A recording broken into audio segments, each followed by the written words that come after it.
Link down below as always to credit WWE. This is Smack Talk, or Raw Talk. We're almost at SmackDown.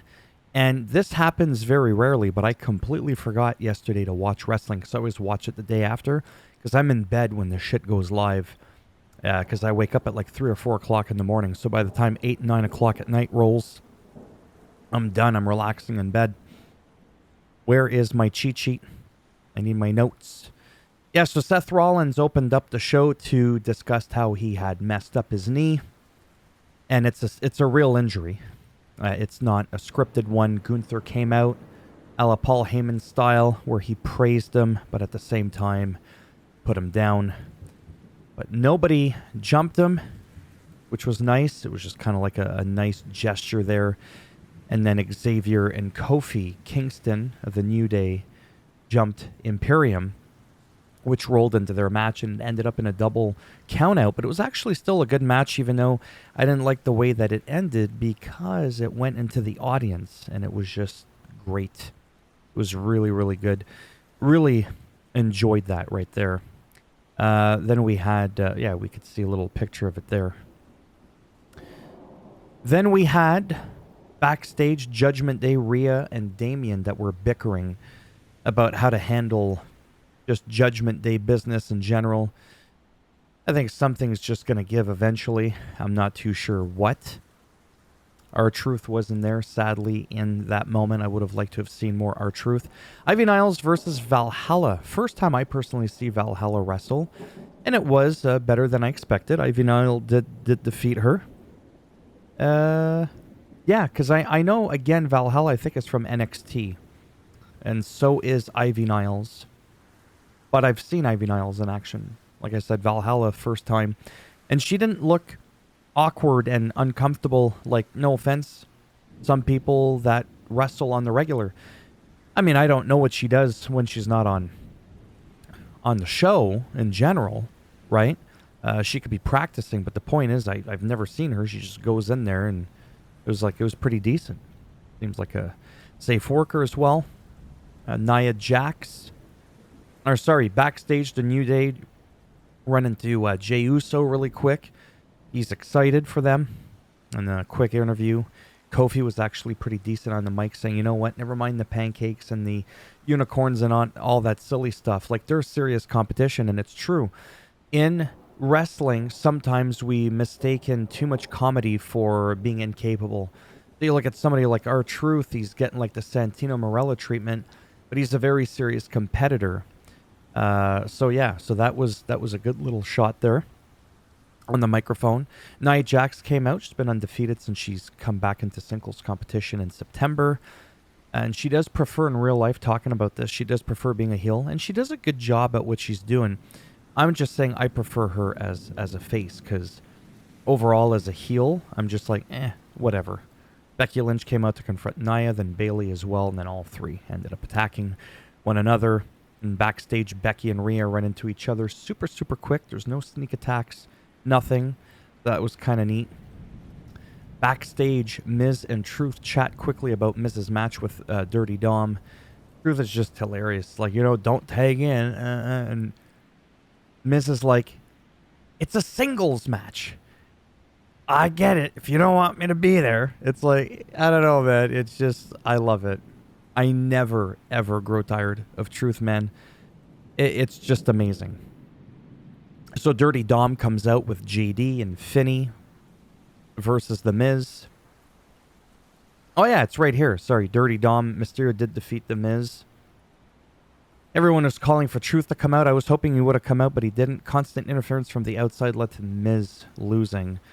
And Miz getting the beat down at the end of the match, and DIY came out to help. Because there's a lot of history between these three. But again, I'm going to say it, I just wish Truth was there. Because like he was, but just not in the moments I was hoping he would be in. Then there was a backstage little chit-chat with Damian Priest, talking about his match with Drew. Truth came out with some more money for DP. And he told him, you know what, this ain't the time right now to be talking about the money and all this. And he just sent him away. Backstage promo, super quick, with Bronson Reed talking about Jey Uso and how he's got to watch out. Just the standard stuff, but I still love Bronson, and I can't wait to see the match next week between him and Jey Uso. Chad Gable versus Ivar. This probably was the match that just did it for me. I think this is the one that had the E in WWE. This was probably the highlight in-ring match of the night for me. Just awesome. But Chad Gable lost to stupidity because he got distracted by Valhalla. And of course, Ivar capitalized on it.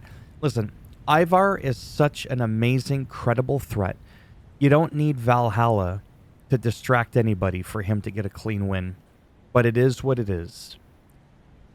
Then Cody and CM Punk shared the ring together. This was by far, for me, the number one highlight of the whole night. There was not even any action. It got a bit heated, slightly less hearted than I would have liked. CM Punk, I mean, look at me, eh? Like I'm some creative guy. Could have kept it on the down low without having to always take jabs. I felt like the first part of the promo was amazing and it should have stayed there and just gone along the lines of, you know what?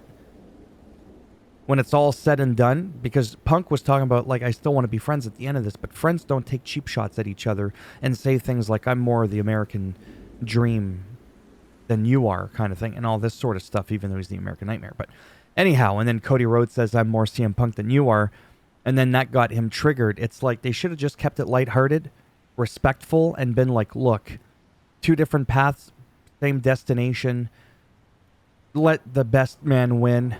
There's no friends when we go in here. If I find you, I'm coming for you. Just know it's not personal.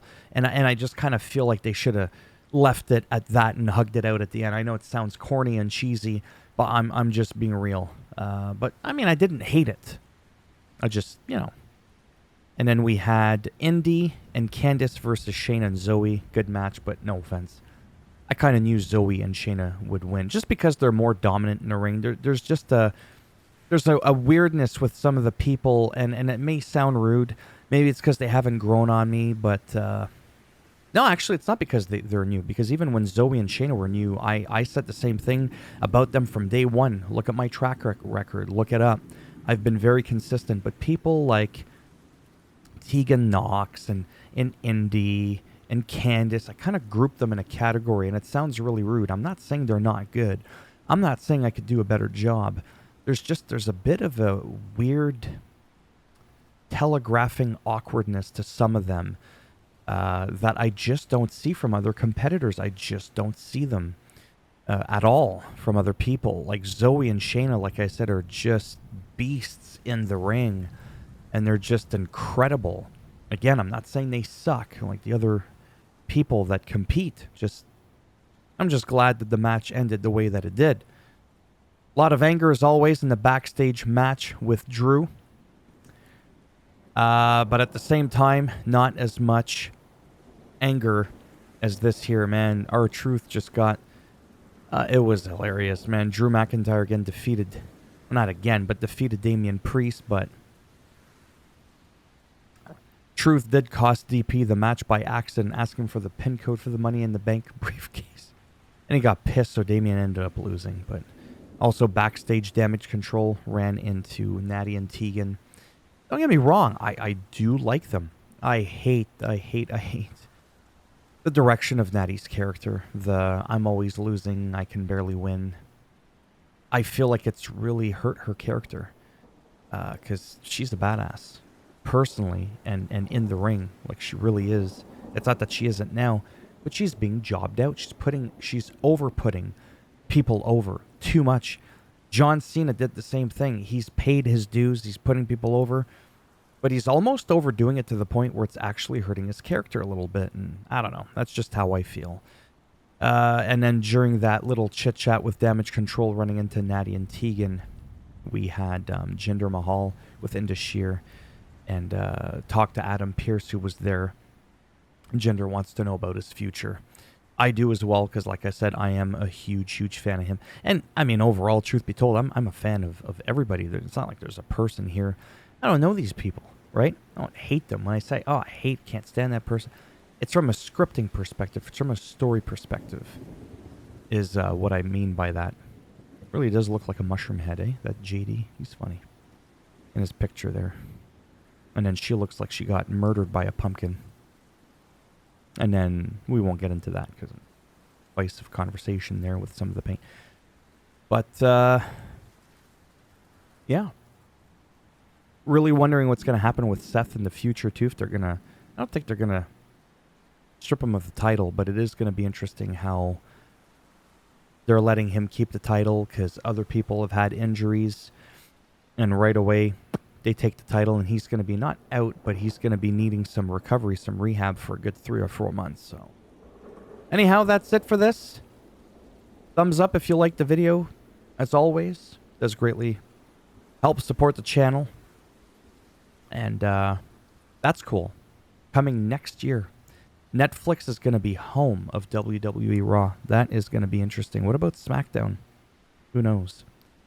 Thumbs down if you didn't like it. And as always, a solo Samoan spike right in the rectum. Bring it off in your ass. And if you want to subscribe to the channel... Exactly. I don't even need to finish that sentence. Take care, and maybe I'll see some of you in the next one. Bye for now.